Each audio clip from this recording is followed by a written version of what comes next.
Donc c'est bien une question de priorité. Donc moi, de façon très concrète, il y a le contenu du temps à voir, et là, comment arriver à faire mobiliser les parents, comment on utilise le fait qu'il y ait des élections, qu'il y ait des conseils d'école, comment faire réfléchir à ce niveau-là pour amener quelque chose. Et le deuxième aspect, c'est que une fois que ce contenu commence à le sentir, comment des élus au niveau du conseil municipal, même s'ils ne sont pas nombreux parce qu'ils sont dans l'opposition, comment ils peuvent essayer d'amener le débat par rapport justement à ces choix. C'était ça, essayer d'être un peu concret, parce que on peut tout reprendre, on est d'accord, grossièrement, globalement, on est d'accord sur tout ce qu'on a entendu, mais après, il y a des questions concrètes, parce que ce qu'on veut, c'est quand même que ça se passe mieux pour les enfants. Concrètement, comment on essaie de faire? Bon, alors on va laisser la parole à Pierre, qui va intervenir plus sur la question justement de... Voilà. Et puis peut-être on pourra ensuite rebondir sur la question d'Alain, qui appelle une suite. Alors du coup, peut-être je me présente, je suis formateur au sein des CMEA, et les CMEA c'est le centre d'entraînement en méthode d'éducation active, et c'est un mouvement d'éducation populaire qui notamment forme des animateurs à la fois à l'animation volontaire et aussi à l'animation professionnelle. Et à côté de ça, je dirige le service municipal de la jeunesse de la ville de Bonneuil. La ville de Bonneuil-sur-Marne. Alors du coup, il y avait un aspect sur lequel je voulais rebondir avant de commencer mon propos, c'est sur la chronobiologie. Parce que en fait, avant de poursuivre des études en sciences de l'éducation, j'ai poursuivi un cursus en psychologie, et j'ai notamment eu cours avec Claire Lecomte. Et Claire Lecomte, c'est la représentante en fait des chronobiologistes en France. Avec qui j'ai pu avoir des débats très intéressants, notamment sur cette question-là. Du coup, il aurait été intéressant parce qu'on a utilisé la chronobiologie comme support en fait pour vendre la réforme, mais au bout d'un moment, on a mis complètement de côté en fait les chercheurs, les scientifiques en fait qui avaient posé cette question-là, et notamment Claire Lecomte qui a interpellé à plusieurs reprises, notamment M. Payon, puisque ils sont appuyés sur une partie de ces travaux pour reconstruire la réforme, mais ils vont, dans une certaine mesure, profondément dévoyée. Et du coup, elle a eu l'occasion d'interpeller à plusieurs reprises le ministre de l'époque, qui a rarement répondu. Je crois qu'il n'avait pas répondu. La dernière fois que j'avais été regardé sur son site web, il n'avait pas donné suite à ces interpellations. Alors du coup, j'avais construit un peu mon intervention de la manière suivante. C'est assez compliqué en fait de parler du périscolaire parce que, à la différence de l'école, le périscolaire, l'animation, en fait, il y a énormément de réalités et qui sont très très hétérogènes. Et ils dépendent profondément en fait, des territoires où se déroule le périscolaire. Il faut voir que le périscolaire s'est développé sur le tissu municipal depuis une trentaine d'années, quarantaine d'années. Et donc du coup, d'une ville à une autre, selon les ressources des municipalités, les réalités elles sont complètement différentes.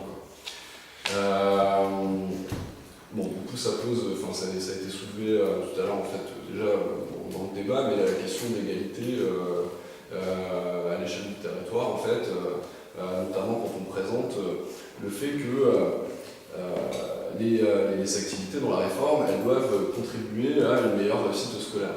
Déjà si on s'appuie en fait sur un élément comme le périscolaire et qu'il y a déjà des réalités ultra différentes en fait selon les territoires, ça pose la question dans quelle mesure on favorise réellement la réussite scolaire, d'autant que bizarrement il y a un rapport de cause à effet aussi entre les territoires riches et les territoires pauvres sur la réussite scolaire. Dans quelle mesure on n'alimente pas en fait les inégalités qui peuvent déjà exister au sein du système éducatif. C'est très difficile de parler du périscolaire aussi, parce qu'en fait, il y a un cadre général en fait, qui est très pauvre au final. Au sens où, et du coup, c'est un peu comme ça que je vais structurer mon intervention, c'est revenir un petit peu à qu'est-ce que c'est l'animation et comment ça s'est construit dans le temps. Alors, je ne veux pas faire une histoire trop, mais juste revenir sur ces éléments-là. Puisque majoritairement les intervenants qui interviennent dans le cadre du périscolaire, c'est des gens qui sont diplômés du BAFA. Donc, je voulais revenir en fait, d'où ça vient le BAFA et qu'est-ce que c'est, quelle est sa signification. Il faut savoir que l'animation, elle s'est construite en grande partie par une libération du temps liée au congé payé et au temps, à la durée légale du travail. Et du coup, il y a des courants d'éducation populaire qui se sont constitués et qui ont voulu encadrer en fait, ce temps libre, ce temps libéré, pour permettre aux enfants en fait, de profiter d'activités de loisirs et de vacances, notamment dans le cadre des colonies de vacances. Et donc, à la base, ces mouvements d'éducation populaire, ils étaient fortement investis par des enseignants et notamment énormément d'instituts. Donc il y avait une émulation un petit peu, un mouvement d'idées sur qu'est-ce que c'est l'éducation et comment on peut éduquer aussi différemment que sur le principe éducatif scolaire, comment on peut permettre une ouverture culturelle, comment on peut construire l'ouverture d'esprit, comment on peut construire en fait un mode de fonctionnement démocratique, parce que quand on fait de l'animation, quand on a un groupe, on a un espace collectif, et du coup ça pose des questions en termes de démocratie, comment il vit le groupe, toutes ces questions-là, elles se sont développées dans l'éducation populaire. Et dans le même temps, ces mouvements ils se sont institutionnalisés et ont donné lieu à des diplômes, et notamment le BAFA et le BFD. Le BAFA pour les animateurs et le BFD pour les directeurs. Alors, j'insistais bien sur le fait que ça s'est construit autour d'enseignants. À la base, c'est pour ça aussi qu'on appelle ça l'animation volontaire, c'est des gens qui prenaient de leur temps personnel pour apporter un service un petit peu à l'image des pompiers volontaires. Ils avaient une activité professionnelle et ils donnaient un peu de leur temps pour encadrer des gamins en centre de vacances à l'été ou pendant les vacances scolaires. Donc ça a démarré dans un moment où on n'est pas encore dans un contexte de crise profonde au niveau de la société, où il n'y a pas de chômage de masse. Les gens ils peuvent consacrer du temps pour mener une activité militante, associative, citoyenne.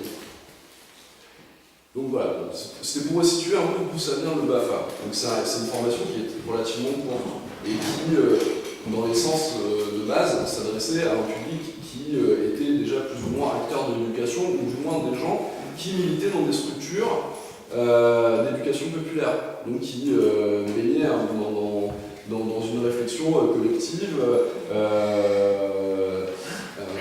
autour des questions que j'ai pu poser, de démocratie, de transformation sociale, d'éducation, de démocratisation à la culture, voilà. Et on s'appuie en fait à l'heure actuelle sur cet élément-là, mais dans un contexte en fait qui est complètement différent, au sens où il y a le périscolaire qui s'est développé puisqu'il y avait une nécessité pour les parents liée au travail des gens, d'avoir une prise en charge des enfants. Donc les municipalités ont constitué des temps avec des accueils, mais encore une fois, on s'est appuyé sur ces statuts-là. Donc ça posait déjà la question en fait de la formation est-elle suffisante à l'heure actuelle, le contenu de formation est-il suffisant en fait pour encadrer des enfants sur un temps quotidien dans le cadre du périscolaire, avec tout le travail partenarial que ça implique avec les enseignants, l'institution éducative et compagnie. Et c'est d'autant plus vrai à l'heure actuelle, en fait, dans le cadre de la réforme. Alors tout à l'heure, Pierre insistait énormément sur le fait qu'il y a un intérêt en fait, à bien dissocier qu'est-ce qu'on fait à l'école et qu'est-ce qu'on fait en fait, quand on fait de l'activité périscolaire. Et bien dissocier en fait, les apprentissages qui sont du domaine du scolaire et ce qu'on peut faire comme activité dans le périscolaire. Alors,